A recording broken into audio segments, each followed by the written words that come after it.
তো বন্ধুরা, সব থেকে সহজে ছাদ বাগানে যদি কিছু ফল করা যায় সেটা হচ্ছে কিন্তু জামরুল। আর জামরুলের যত্ন বলতে যখন কিন্তু ফুল আসবে তখন কিন্তু উল্টো পাল্টা কিছু স্প্রে করবেন না। আহ, শুধুমাত্র একবার ফাঙ্গিসাইড একটা স্প্রে করবেন।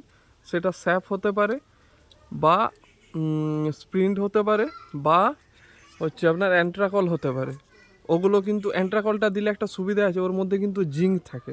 অতএব ওর খাবারও কিন্তু একটা ভিটামিনের কাজ করে জিঙ্কটা, তো পেয়ে যাচ্ছে, ওটা দিলে ভালো হয়। এগুলো এইটাই স্প্রে করবেন। আর ওইটা মানে গুঁটিগুলো একটু দাঁড়িয়ে যাওয়ার পর, ছোট ছোট গুঁটিটা যখন দাঁড়িয়ে যাবে ফুল থেকে, তখন একবার কিন্তু বোরন স্প্রে করে দেবেন। এছাড়া কিন্তু অন্য কিছু দিয়ে দিলে কিন্তু, আমি আগের বছর ফল মানে ফুল এসেছিল, আমি দেখেছি নিজের অভিজ্ঞতায়, ফুলগুলো কিন্তু সব ঝরে যায়। এদিকে কিন্তু খুব সেনসিটিভ গাছ কিন্তু হচ্ছে জামরুল। মানে আজকে আপনি স্প্রে করে দেবেন উল্টাপাল্টা একটা কিচ্ছু, কালকে সকালে দেখবেন সব ফুল আপনার মাটিতে ঝরে পড়ে গেছে।